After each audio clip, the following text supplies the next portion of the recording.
Davi Diop no Sempre um Papa. O evento ocorreu no dia 21 de julho de 2025, segunda-feira, às 19h30, no Teatro Sestiate do Palácio das Artes.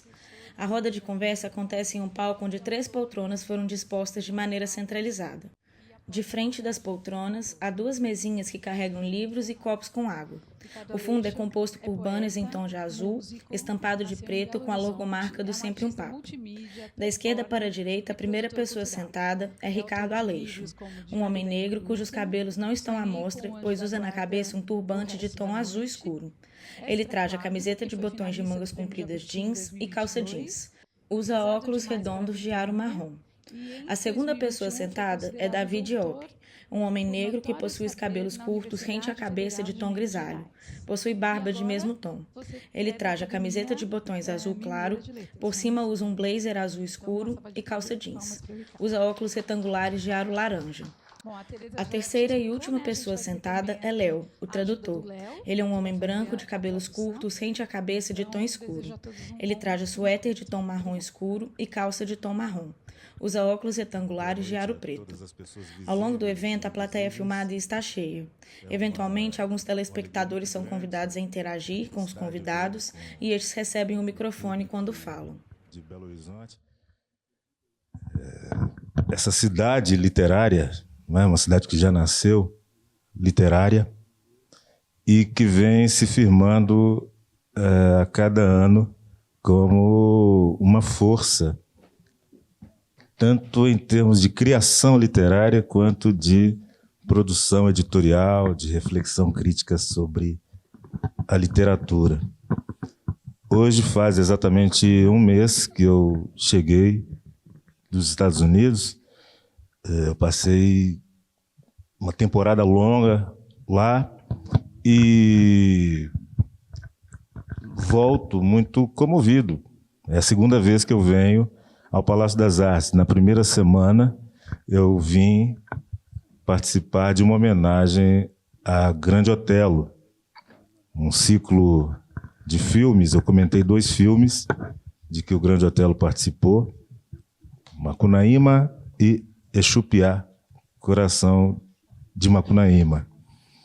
E volto hoje com essa grande alegria e honra do mesmo tamanho de poder receber Davi Diop nesta nossa cidade que, além da vocação literária, tem uma inequívoca vocação para as relações internacionais. Eu me lembro que, no ano de 1991, nós recebemos, aqui em Belo Horizonte, ninguém menos que Toni Morrison, a grande romancista estadunidense. Pouquíssima gente foi. Então, nós temos, ao mesmo tempo, esse impulso para o outro e a dificuldade de relação também. Mas isso não vai acontecer nesta noite em que vamos conversar com o Davi Diop sobre ancestralidade poética. Cumprimentando em nome da gente montanhesa o Davi Diop, eu faço a primeira pergunta, que é sobre a concepção dele acerca do que seria a ancestralidade poética. O que seria a ancestralidade, o que seria poética, o que seria a ancestralidade poética?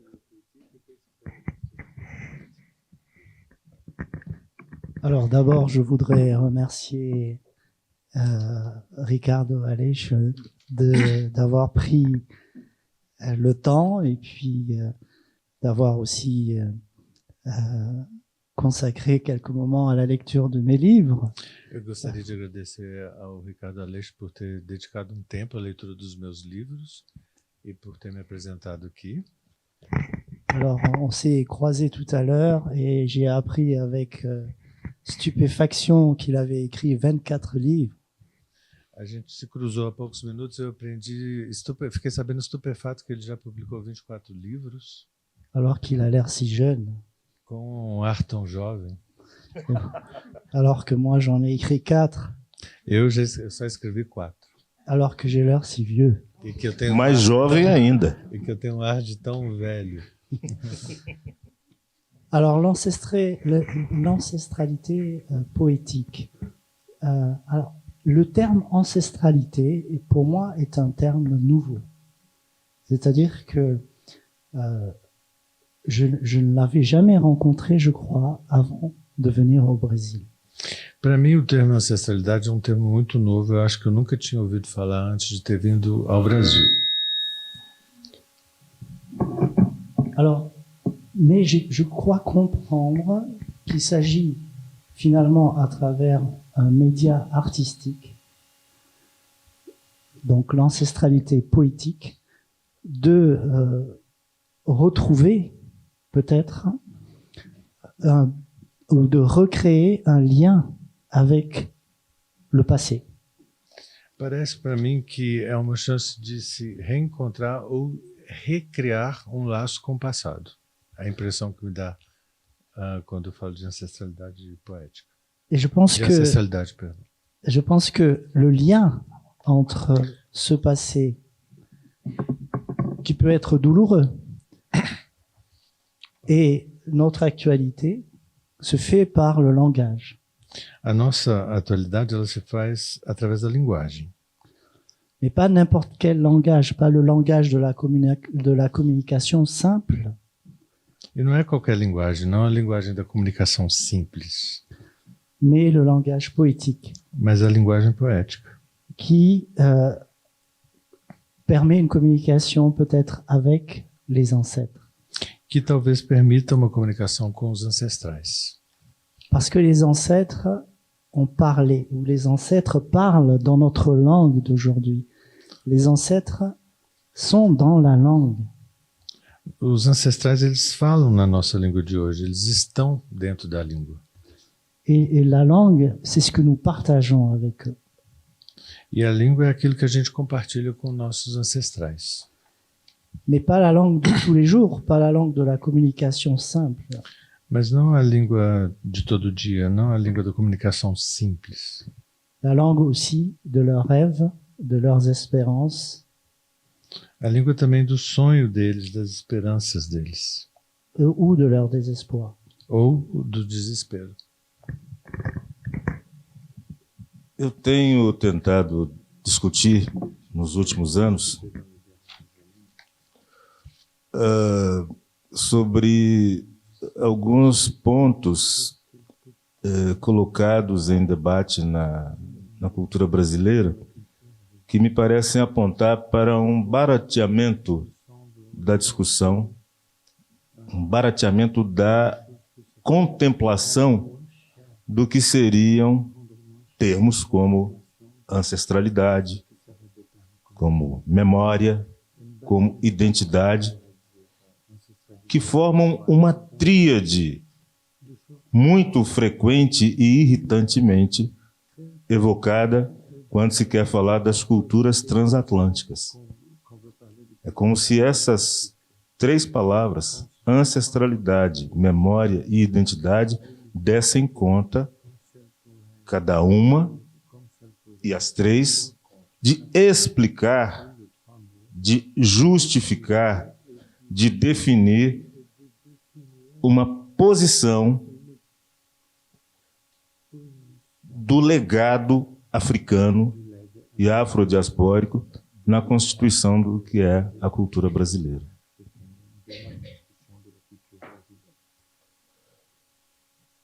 Eu que sou partidário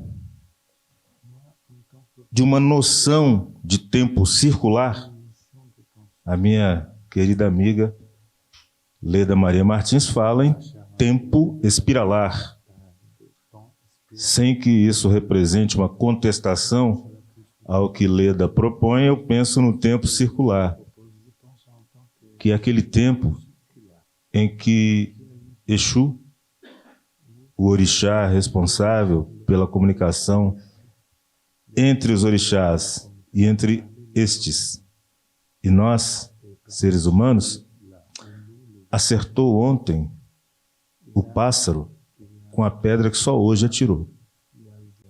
Se Exu pode acertar ontem o pássaro, com a pedra que só hoje atirou, está desenhada aí a circularidade do tempo. Se o tempo é circular, passado, presente e futuro são meras denominações. No livro que eu publiquei em 1996,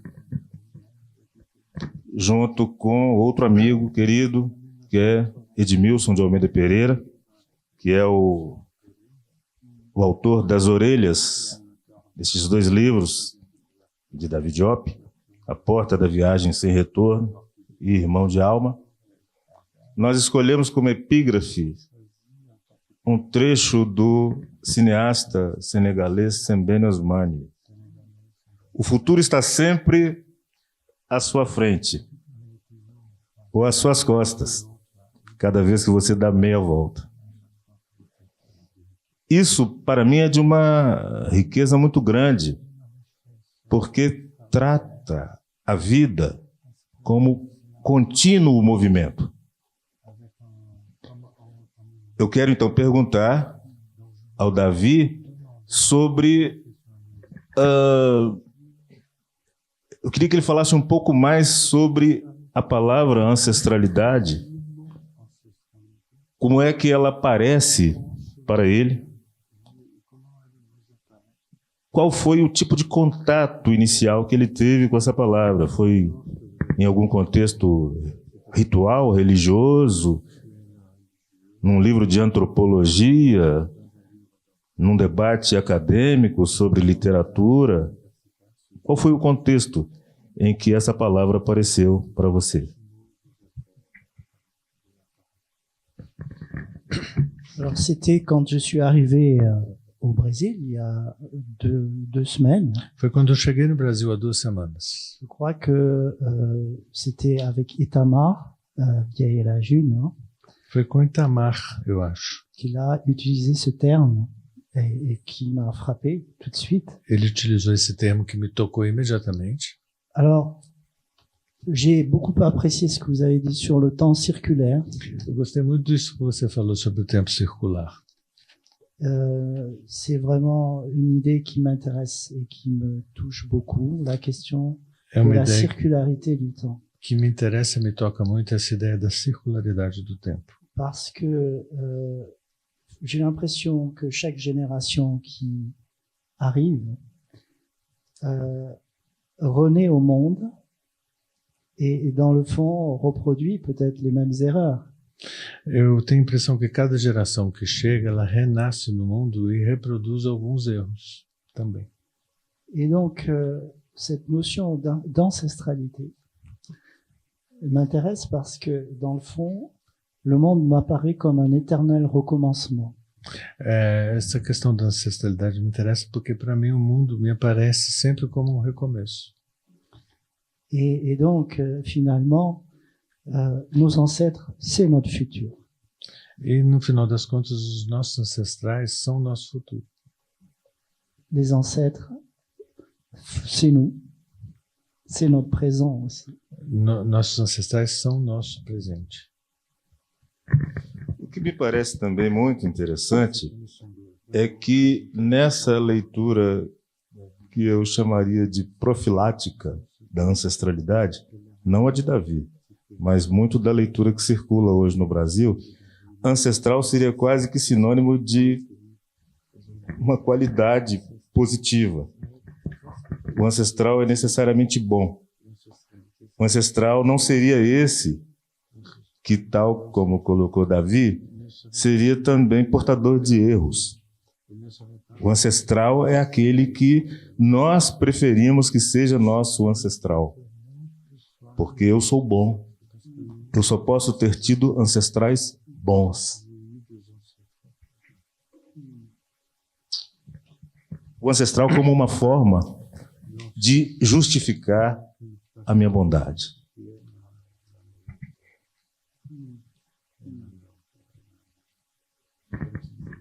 Oui. Bon, les ancêtres ne sont ni bons ni mauvais. Para mim, os ancestrais não são nem bons nem maus.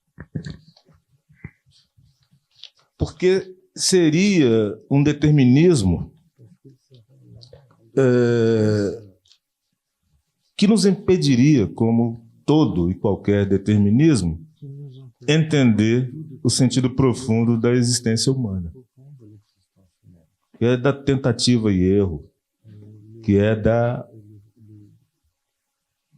total impossibilidade de prever o que virá na sequência de um determinado ato que precisa ser assumido em sua total responsabilidade.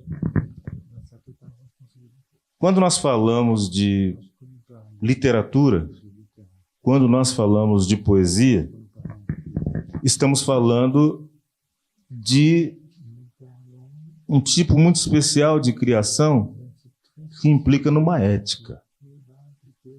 Se implica numa ética, porque palavra é bem comum, não pertence a mim, não pertence a você, a Davi, a ninguém, pertence a toda a tribo humana.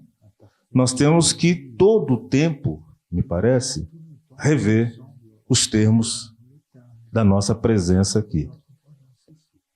Daí a surpresa com que eu vejo o conceito de ancestralidade usado tão irresponsavelmente, como se isso já definisse aquilo que estamos fazendo aqui, quando o que interessa é a relação.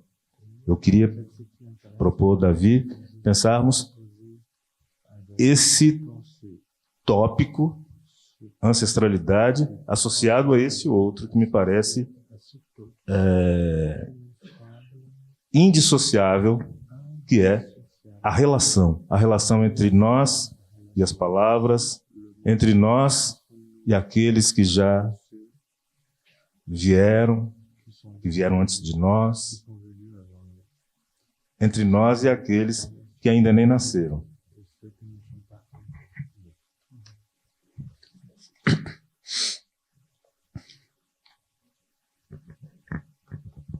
Alors, la question touche toujours à la question de l'ancestralité.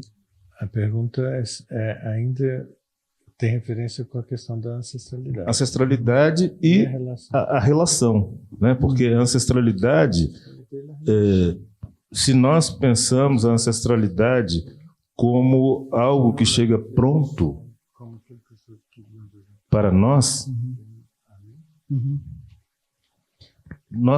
é possível que nós estejamos deixando de pensar que trata-se de uma relação complexa, uma relação com aquilo que nós definimos como passado, com o tempo agora, com as palavras que conformam o texto literário, o texto poético, e com a possibilidade de futuro também. Oui. Alors, moi, j'ai toujours pensé que le texte littéraire ou la littérature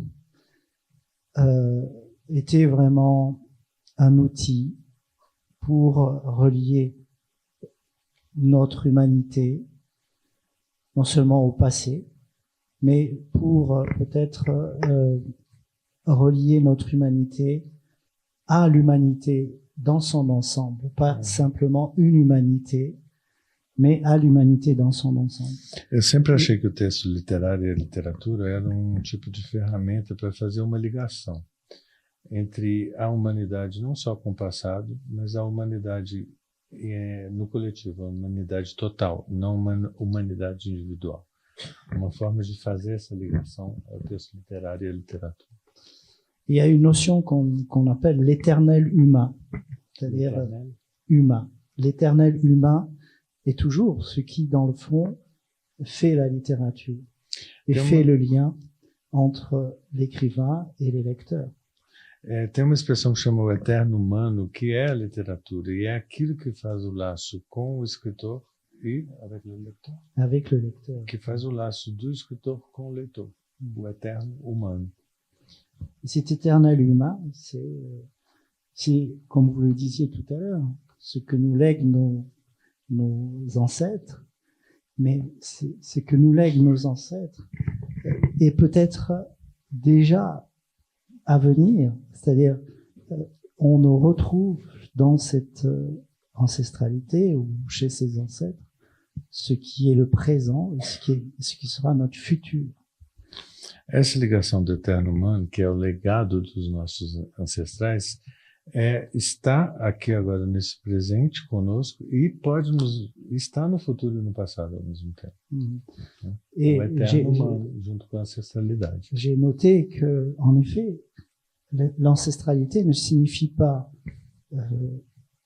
rechercher des modèles qui seraient finalement des modèles d'une perfection finalement presque utopique, mais en fait un miroir de ce que nous sommes et de ce que nous serons pour mieux nous connaître en tant qu'être humain. Eu penso essa palavra ancestralidade não como um modelo perfeito e utópico para descobrir o que nós fomos, né? Mas sim como um espelho que nos mostra o que nós somos e o que nós podemos ser. Você estuda, você como pesquisador, como professor, estuda as representações europeias da África nos séculos 17 e 18.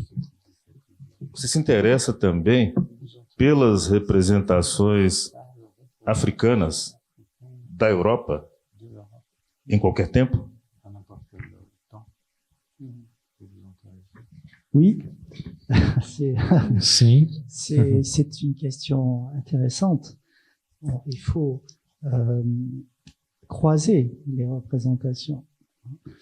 Et, é uma pergunta interessante, a gente tem que cruzar essas representações.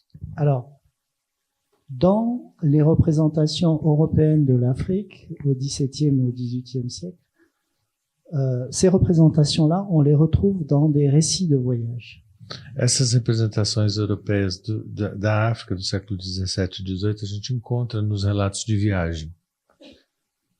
Et mon travail de chercheur a été de découvrir dans ces textes-là ce que les Africains de l'Ouest pouvaient dire des Européens qu'ils rencontraient. Est-ce qu'il y a des traces dans ces textes-là, dans ces récits de voyage, de ce que pensent ou de ce que disent ou que peuvent dire les Africains sur les Européens?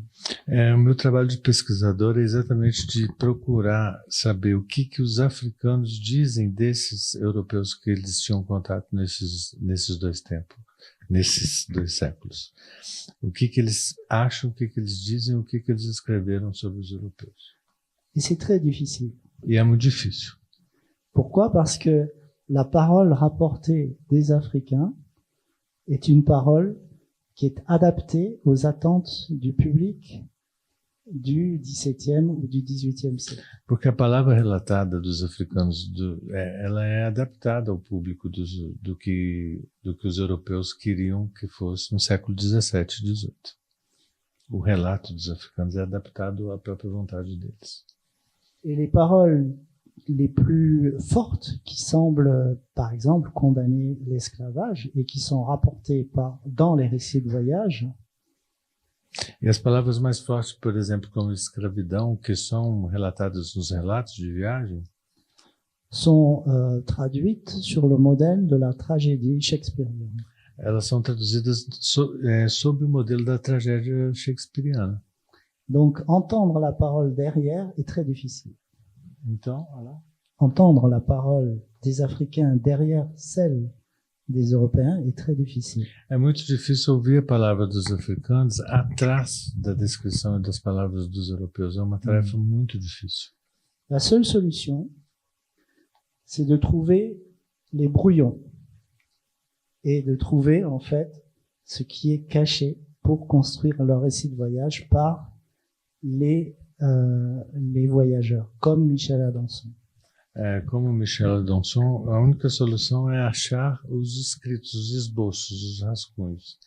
E a partir disso tentar se fazer uma ideia do que era. Au Muséum d'Histoire, Como Michel Adanson. au Muséum d'histoire naturelle de Paris, il y a des cartons remplis de papier. No Museu de História Natural de Paris tem lugares cheios de papéis, caixas cheias de papéis, de brouillons.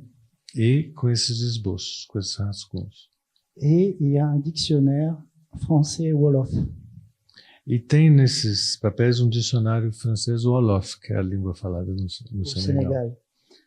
Et c'est le premier dictionnaire français-wolof qui existe.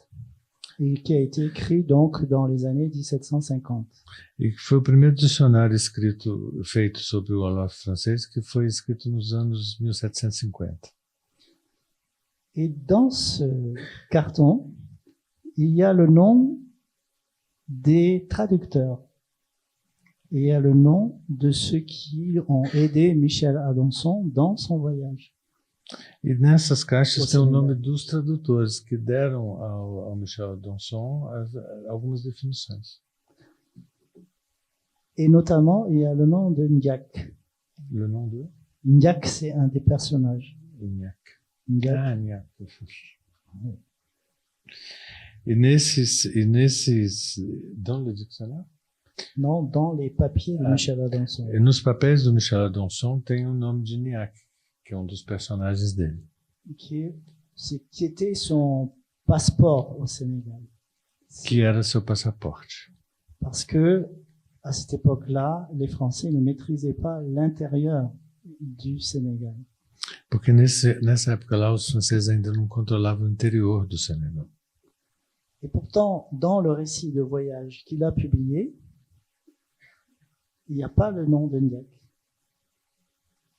C'est que dans les brouillons qui se trouvent dans le Muséum d'histoire naturelle, dans les cartons du Muséum d'histoire naturelle. Dans le récit de voyage qu'il a publié, et Michel Adanson, n'apparaît pas le nom de Ndiak. No relato de viagem, jornal de viagem que ele fez, não aparece o nome do Ignac. Pourquoi? Por quê? Parce que il y a deux possibilités. Tem duas possibilidades aqui.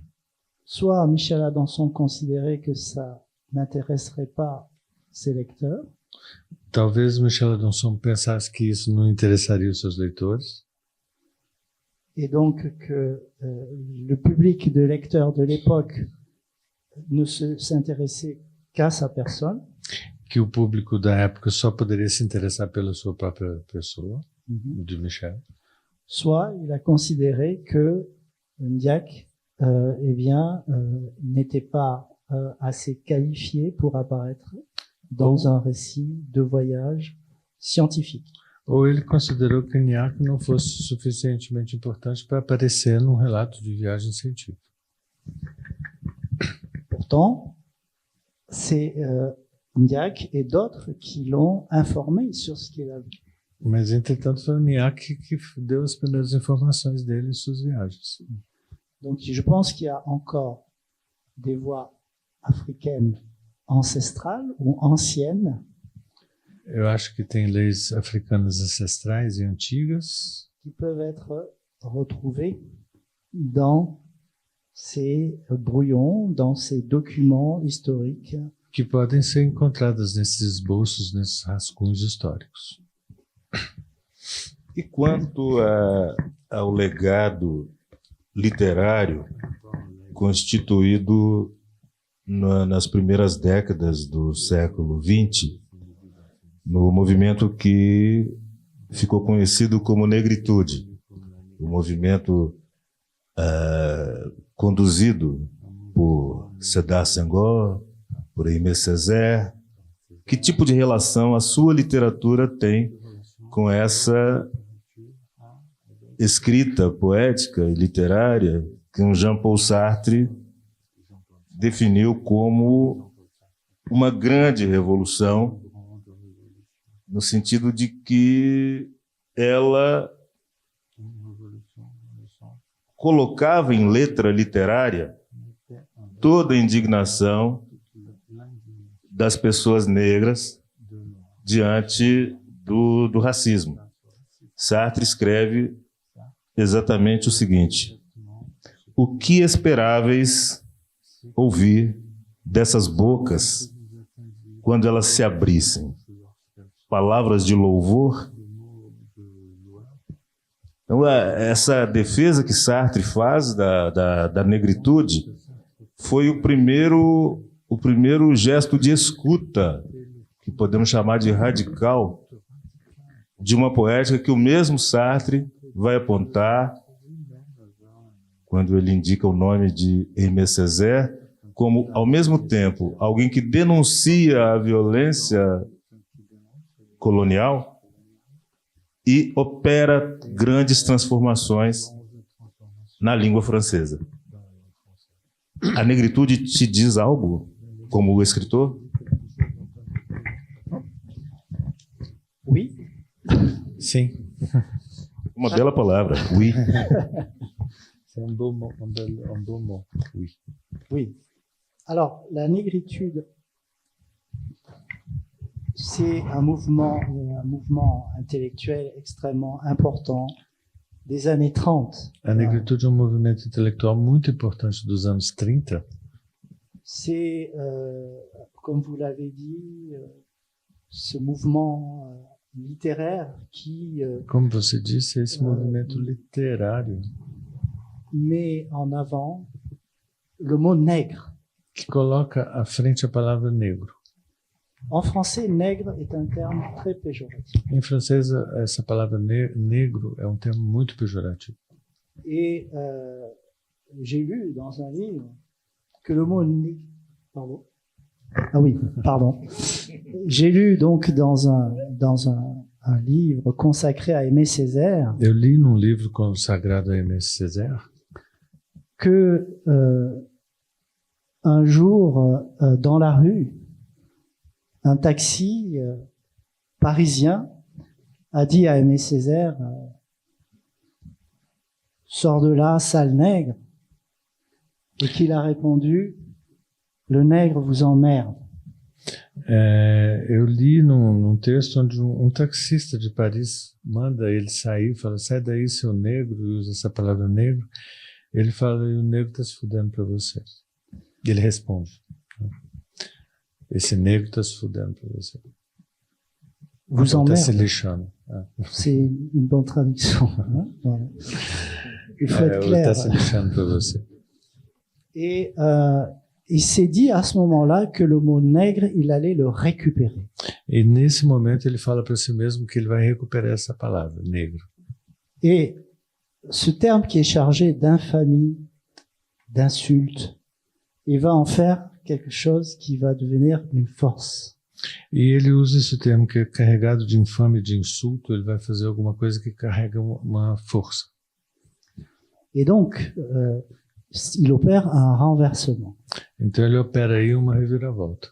Et il fait de ce qui était une source de honte, une source autre chose, le porte-drapeau de la fierté. Ele D'être transforma noir. essa palavra que era fonte de vergonha, ele transforma isso numa bandeira de luta. Alors, Senghor a écrit de très nombreux textes où il essaie d'expliquer qui Léopold Sédar Senghor, Léopold Sédar Senghor. qui était donc avec Aimé Césaire, comme vous l'avez dit, au début de ce mouvement de la négritude, initiateur de ce mouvement de la négritude, Senghor a essayé de trouver dans le français, de faire du français une langue africaine. Ele tentou fazer do francês, no início desse movimento, fazer do francês uma língua africana. C'est-à-dire d'essayer de retrouver, notamment dans son anthologie de la poésie nègre, Ele tentar encontrar na antologia da poesia negra une âme noire dans des textes qui étaient écrits en français. uma alma negra, uma alma preta nos textos que estavam escritos em francês. Et ça appartient à une époque. Et cette époque-là a été dépassée, en fait. Isso pertence a uma época, e essa época foi ultrapassada, D'un point de vue littéraire, do ponto de vista literário. il y a eu des écrivains comme Amadou Kourouma, Houve escritores Conhecer, como peut-être? Amadou Kourouma, que talvez você conheça. c'est la génération d'après la négritude, É uma geração após essa. qui ont dit, je vais détruire le français, la syntaxe, je vais finalement faire du français ma chose littéraire, faire entrer dans le français mon propre horizon culturel africain. Essa segunda geração falou assim, eu vou destruir o francês, destruir a sintaxe e fazer entrar no francês alguma coisa que é de origem da minha alma africana. Et ça, Senghor, il ne l'a pas fait. E o Senghor, ele não fez isso. Senghor avait une révérence extraordinaire pour la langue française, pure entre guillemets. Ele tinha uma reverência enorme pela língua francesa pura, entre aspas. Et il a été, Senghor, combattu par les marxistes-léninistes, E ele foi combatido pelos marxistas leninistas. notamment Kwame Nkrumah, le premier président, O primeiro presidente? oui, du Como Ghana. s'appelle? O primeiro Kwame, presidente do Ghana, Mhm. como é? Kwame Nkrumah, Kwame Nkrumah. qui a dit que Senghor était un bourgeois E que capitaliste esse presidente falava que o Senghor era burguês capitalista. et que, en fait, la littérature, elle devait se faire dans les langues nationales.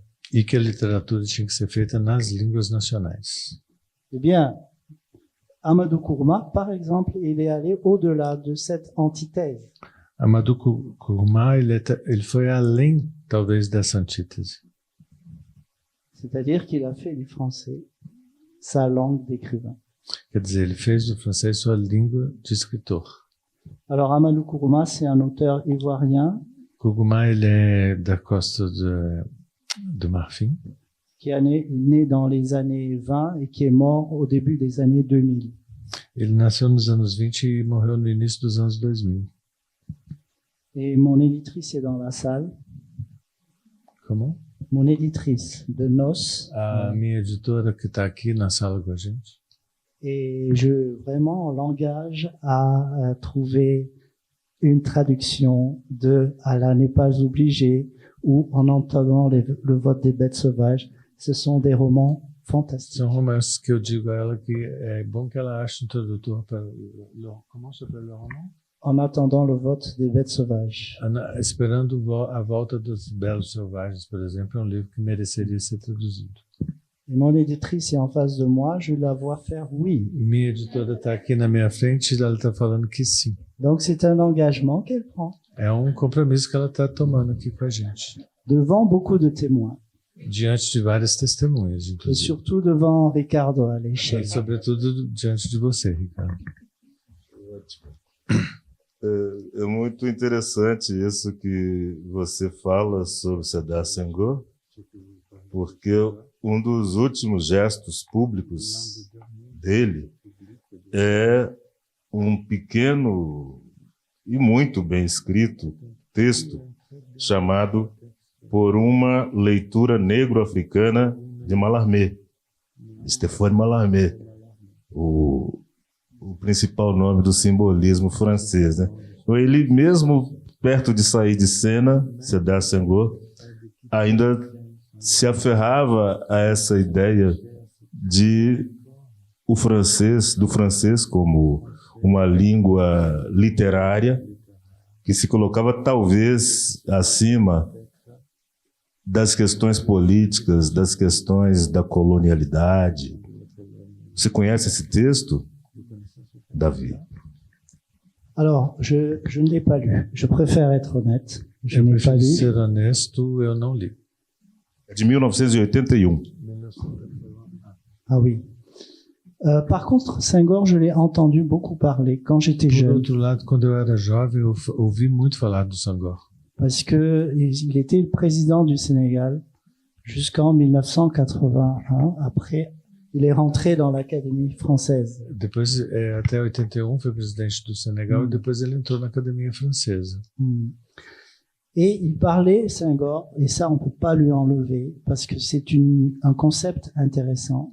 Porque é um conceito interessante. Il parlait de civilisation de l'universel. Ele falava de civilização universal.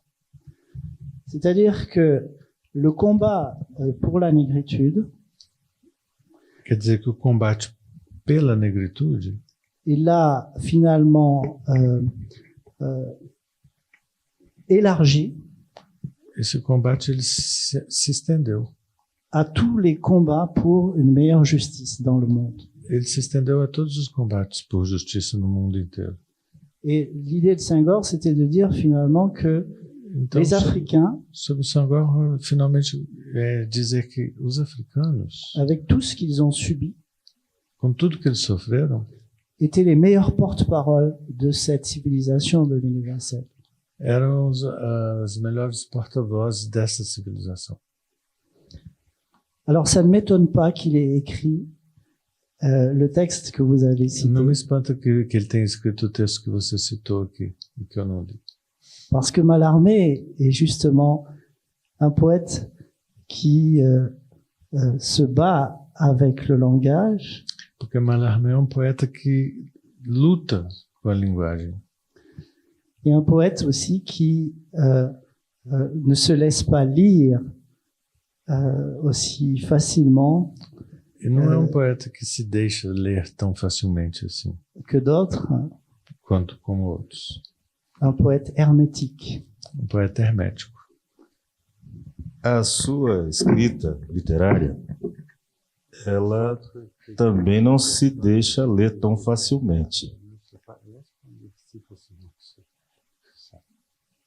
Ela me parece entrecortada por uma gama muito variada de dicções, inclusive a poética. Tem o peso da oralidade, está presente ali. Você, como escritor, escritor que escreve na França, que publica na França, você se sente próximo de outros autores que explorem as mesmas veredas pelas quais transita a sua escrita? Ou você se sente meio solitário com relação ao que faz? Alors, tous les écrivains sont solitaires. Todos os escritores são solitários, né? Je pense que quand j'écris, je ne pense pas aux autres. Quando eu escrevo, eu não estou pensando nos outros. Mais les autres probablement m'ont influencé. Mas é claro que esses outros très provavelmente me influenciaram, isso é claro. Parce que quand on écrit, eh bien, on lit avant d'écrire. Porque quando a gente escreve, a gente lê antes de escrever. Mais quand je suis dans un processus d'écriture, Mas quando eu estou em processo de escrita, je n'appartiens à aucune école. eu não pertenço a nenhuma escola. Mon seul intérêt, mon seul but, c'est de faire coïncider mes pensées ou ce que je veux exprimer le plus fidèlement possible. Meu único objetivo é fazer coincidir ou aquilo que eu penso o mais fielmente possível. Et donc, je reprendrai une formule d'un philosophe français du XVIIIe siècle, Eu retomaria a fórmula de um filósofo francês do século XVIII, le style c'est l'homme ou la femme. que Le style c'est l'homme. o estilo é o homem ou a mulher. Et donc le philosophe en question est Buffon. Buffon. O filósofo que eu estou citando chama Buffon. Et c'est ce travail-là qui m'importe. C'est finalement essayer d'être le plus sincère. O que me importa nesse trabalho lá é ser o mais sincero possível. Et au début de notre conversation, vous avez parlé d'éthique. No início da nossa conversa, você falou de ética. Et l'éthique, elle est, je pense, aussi dans ce rapport à l'écriture, quand on a la chance de pouvoir écrire. E a ética está nessa relação com a escrita quando a gente tem a sorte de poder escrever. Et les écrivains et les écrivaines avec lesquels je me sens le plus proche, ce sont les écrivains qui sont sincères avec ce qu'ils écrivent. Et ça se sent. Os escritores dos quais eu estou mais próximo, ou escritoras, são os mais sinceros. É quando a gente sente a sinceridade deles. E é deles que eu me aproximo mais. Muito bem, essa resposta, essa inteligentíssima resposta, ela me faz pensar numa colocação de um grande estudioso da literatura de seu tempo e que deveria ser mais lido hoje, que é ninguém menos que Karl Marx. Karl Marx afirmava que minha única propriedade é a forma. Justamente a forma que vem sendo tão desprezada num país como o Brasil em favor dos conteudismos. Causas inequivocamente justas são transformadas em peças literárias sem literatura. É o conteúdo que interessa. Então, essa questão colocada pelo Davi é muitíssimo importante. Bom, é chegado o momento de abrir a fala para quem se abalou de casa para escutar Davi Diop.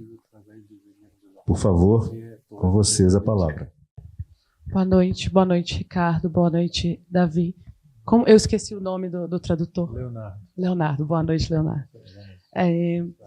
Quando vocês estavam falando de Sartre, e me passou pela cabeça um autor que eu gosto muito, mas que eu não completamente compreendo ainda. Eu estou num processo de ler os livros, que é o Frantz Fanon.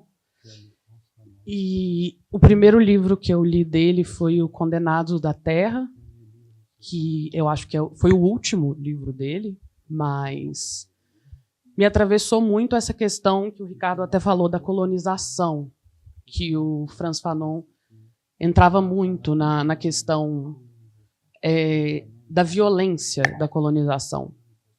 E eu acho que eu me identifiquei como brasileira frente a essa situação, e fiquei muito curiosa assim, de entender mais o Frantz, e gostaria de saber se, para você, Davi, se é uma referência, se faz sentido para os seus estudos, porque é um autor que me atravessa bastante, principalmente nessa questão da violência da colonização e de como isso afeta o bem-estar dos colonizados, né, e até o psicológico. Assim.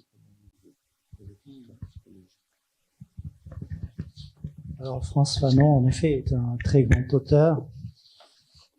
Ele é um grande autor, Frantz Fanon, qui a écrit un texte aussi très connu, Après les damnés de la Terre. Depois dos Condenados da Terra, antes dos Condenados da Terra, ele escreveu Peau noire, masque blanc. Peau noire, Peles Negras, Máscaras Brancas. Ça va? Peau noire, masque blanc. Peles Negras e Máscaras Brancas. C'est un texte très intéressant sur l'aliénation. É um texto muito interessante sobre a alienação. C'est-à-dire, il a réfléchi en tant que psychiatre, c'est un psychiatre. Ele refletiu enquanto psiquiatra sur la difficulté qu'ont eu des élites noires sobre as dificuldades que tiveram as elites negras à dépasser l'aliénation consistant à vouloir être assimilées. Como essas elites conseguiram ultrapassar essa alienação que voulait être assimilée?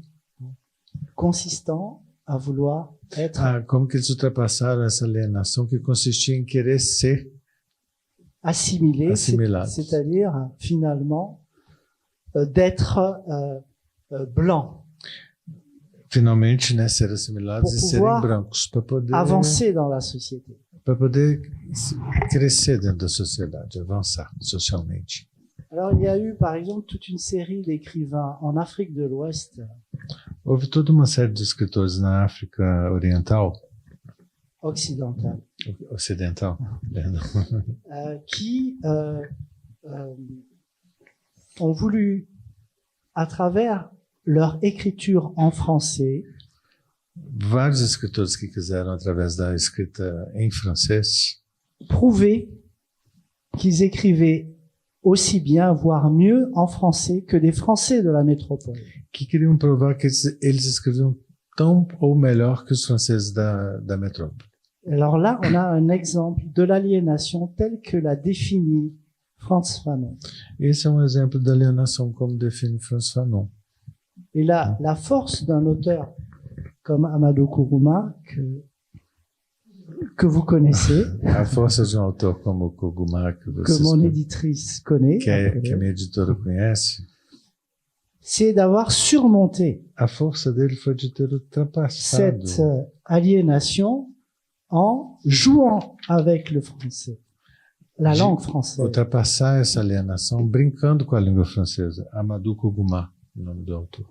Et donc, Frantz Fanon est un auteur extrêmement actuel, O Frantz Fanon é um autor extremamente atual, parce que il permet de comprendre et de réfléchir à des blessures porque ele permite compreender e refletir sobre feridas, notamment dans la diaspora, et je pense surtout, à mon avis, dans principalmente na les diáspora, Caraïbes, ou en tout Sobre- cas les Amériques, sobretudo, na minha opinião, a diáspora no Caribe e nas Américas, sur le complexe lié à la couleur de la peau. sobre esse complexo que está ligado à cor da pele.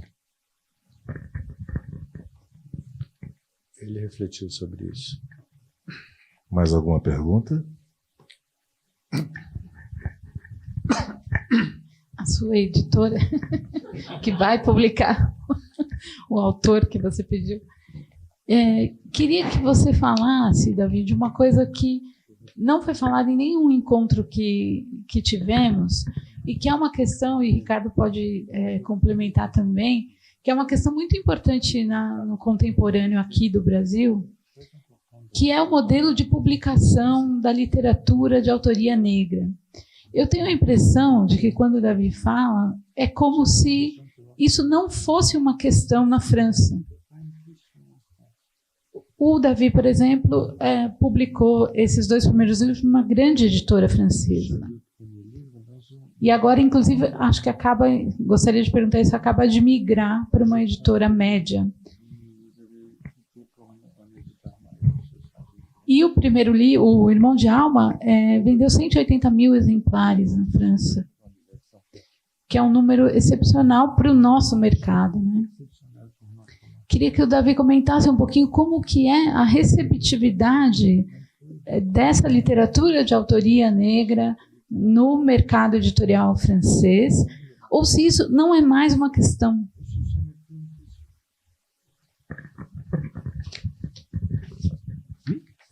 On voit que c'est une question d'éditrice. A gente está vendo aqui que é uma questão de uma editora, uma pergunta de uma editora. C'est une question intéressante. Uma pergunta importante e interessante.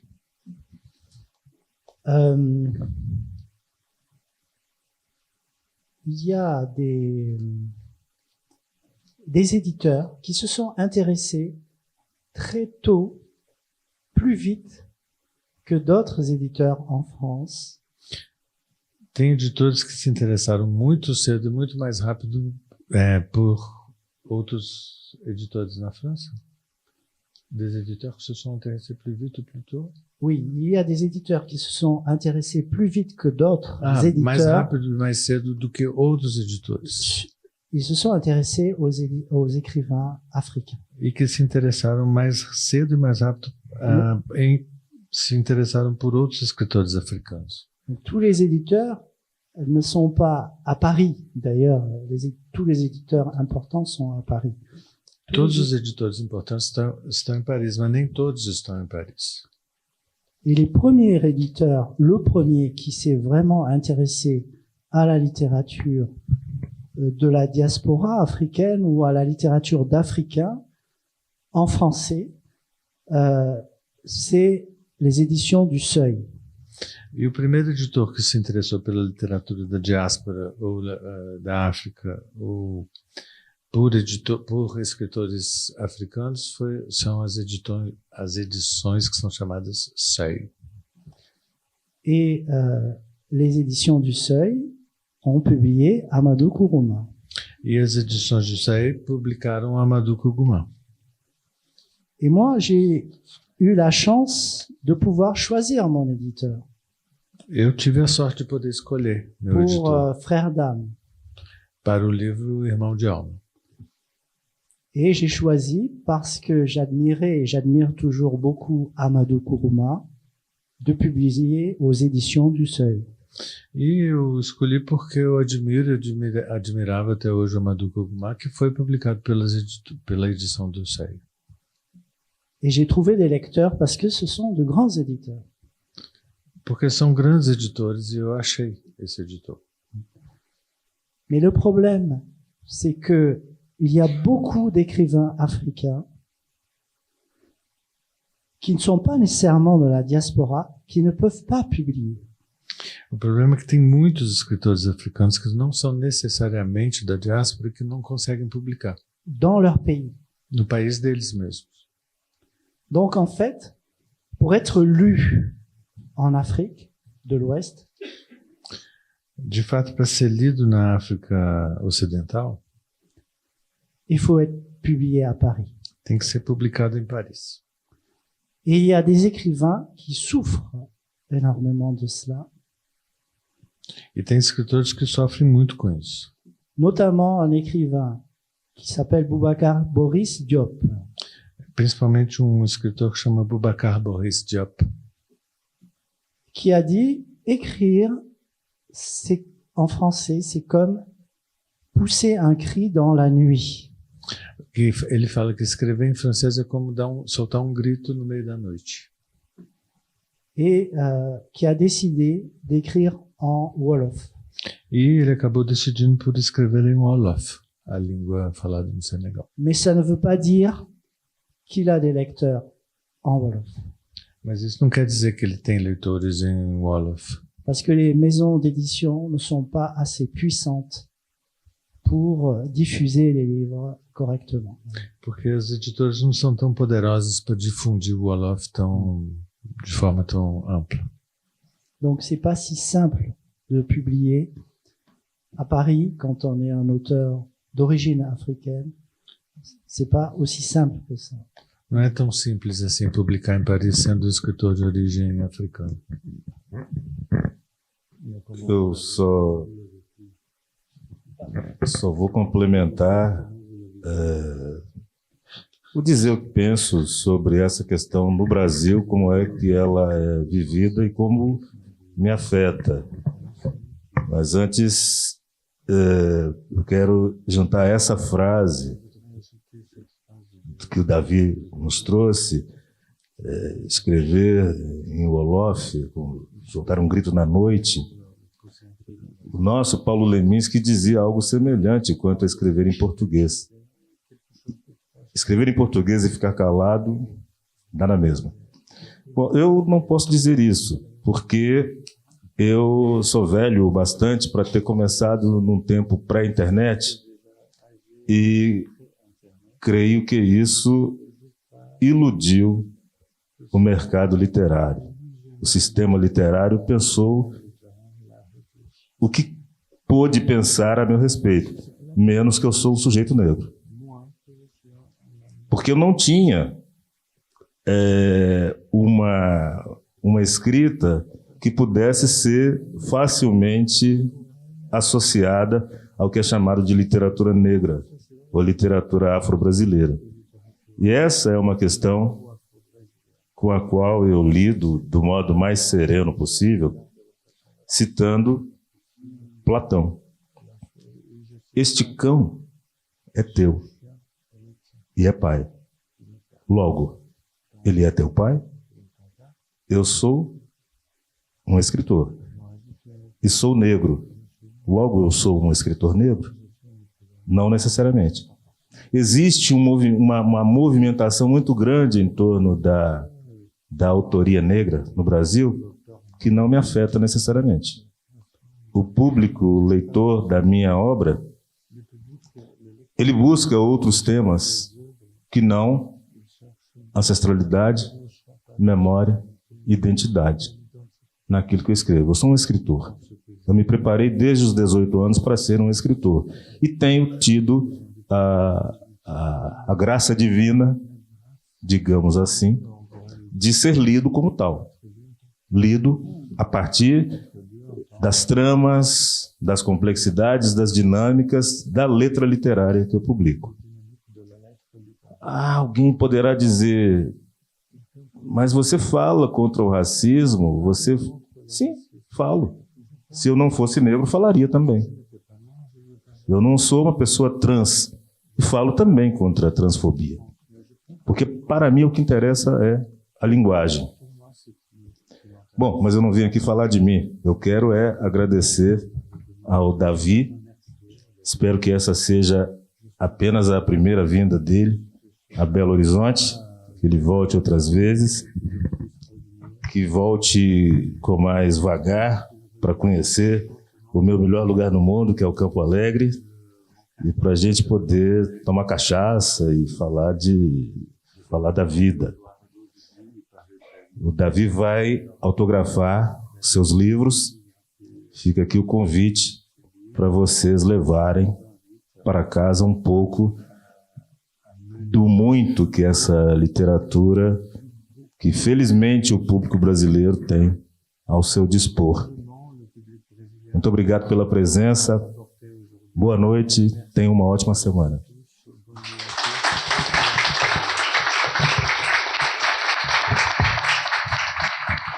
Je voudrais remercier encore Ricardo. Et là aussi, il y a beaucoup de témoins qui ont entendu qu'il m'a invité à boire de la cachaça. Ricardo, aqui eu quero agradecer, e tem muitas testemunhas aqui para provar que ele me convidou para tomar cachaça.